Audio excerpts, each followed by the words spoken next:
LAPD expecting a crowd of 100,000 tomorrow in Los Angeles for the big May Day event.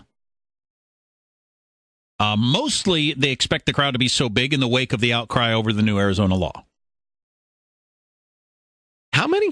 100,000. That's what they're gearing up for. Ignore them. There's 100 million who disagree. 100,000's a big protest. Yeah, I know. You got to put that on the news. You get 100,000 people show up. Sure. For something. But, there's all sorts of talk about the Arizona lawmakers scrambling to make changes because of the protest. But the number of people who agree with you vastly, vastly outnumber them. Surely they're not going to be... Don't respond just to raised voices. Are people responding? Surely not. Raise the speed limit to 90! Just because I'm shouting it doesn't mean it's a good idea. Now, there is a Gallup poll out that is slightly less enthusiastic for the Arizona law than the Rasmussen poll that came out the other day. But still a majority of Americans support the Arizona law. And the more you learn about it, the more people support it. 51% of those polled nationwide in Gallup favor the measure. The breakdown is this. 3/4 of Republicans, half of independents, and a third of Democrats in this Gallup poll. How many oppose it? Does it say? It does not. I could look that up on my Gallup app. I will look that up. I think you should, because a lot of times, it's a bare majority. But then you realize only 20% oppose it. Yeah. So among people who take a position, it's a vast majority. I mean, the point being, of course, that if you include the number of people who say, the what? It makes it seem like... What do people say? No. Sir, excuse me, if I could stop you for just a second. What? I don't know. How do you feel about the new immigration law that was passed in Arizona? The what? If you include those people and how many people support it, well, it barely half of people support it. I haven't heard anything about that. Okay. Trying to find it on Gallup. We are not a nation of immigrants, is the title of this little note from Frank. You want to hear what he has to say? Absolutely. I would ask you this, my friends. But we're a nation of immigrants. Thank you, Michael. Perfect. When you hear the phrase, we're a nation of immigrants, what does that mean? Just think about it for a minute and we'll get back to it. Okay? Okay. All right. But I have requested that Michael, every time the phrase, we're a nation of immigrants is used, because it's such a laughably childlike argument. Doesn't mean anything. No, it's stupid. I have that Gallup information coming up for you, by the way. Okay. All right. To Frank's email. It really burns my nose hairs, he says, which is an interesting expression. When I hear people with the IQ of a carrot repeat that we are a nation of immigrants. An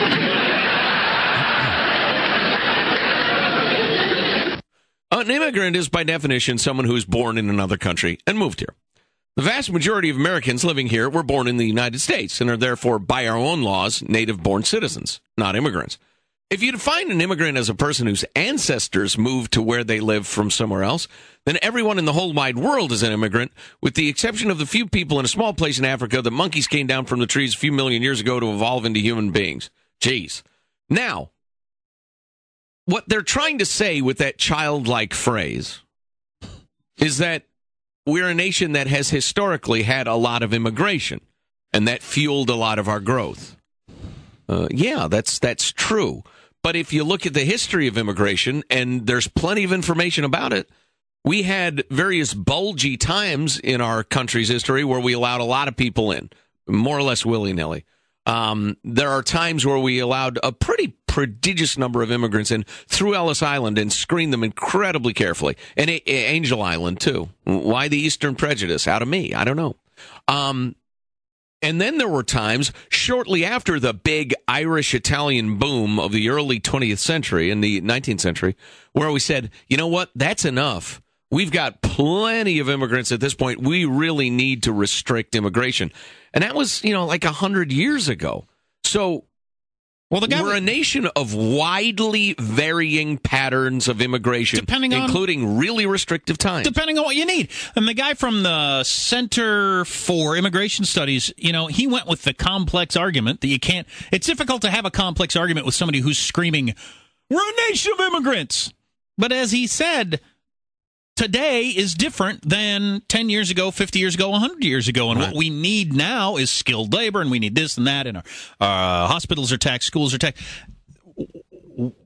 He also pointed out, I think the most powerful thing he pointed out was we have extremely expensive social services now. Yeah, we're now for any air-sucking Homo sapien. Letting people come into this country prior to the welfare state, right? You were on your own. You came in here from Mexico or Italy or whatever. You set foot here, and now you got to figure out how to eat and how to take care of your broken ankle because there's not somebody that's going to pay for all that. Right. None of it. And so that is a huge difference. You're right. That is a huge difference in the situation. You're going to think twice about coming to this country if you have to show up and work everything out on your own. On the other hand, to be fair, we're a nation of immigrants. I saw a guy yesterday on TV who had a sign, "How come nobody asked the Pilgrims for their papers?" You freaking idiot. You know how I would respond to that guy? I'd have to punch him in the face. Oh, no violence. I don't think that I could work up a response without just punching him in the face. That's the only way to respond to that argument. Nobody asks the Pilgrims for their papers. Punch you in the face. No violence. I abhor violence. No, there's just no other way to react to that. I just don't think I could calm down enough to go through the reasons that is a moronic statement. Moronic.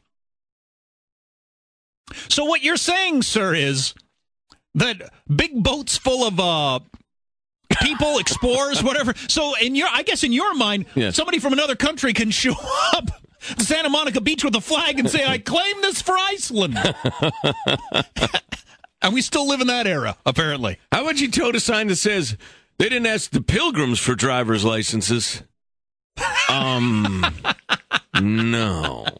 Oh, jeez. I tell you what, you put on buckled shoes, you farm for your own food, you burn witches, and you hold feasts with Indians, and we'll let you demand the rest of us kick it like it's 1612. So back to this Gallup poll quickly.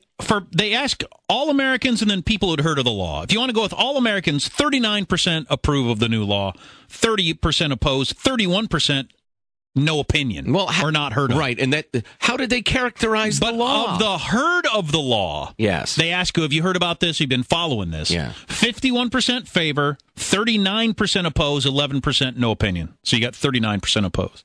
And the little summary that Gallup wrote about that is it does not look like there is political will for Democrats who've considered taking up the issue in coming weeks at the federal level, trying to pass some sort of law. It doesn't look like there's political will to do anything about it. Interesting. So this is a spasm of childlike rage? Well, watch out for minority tyranny, because the loudest voices often win the day. Yeah.